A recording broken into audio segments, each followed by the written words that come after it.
Siz yo'lni faqat piyodalar o'tish joyidan kesib o'ting.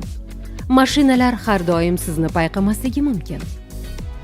Siz gaz hidini sezsangiz, darhol derazani oching. Elektr asboblarini yoqmang.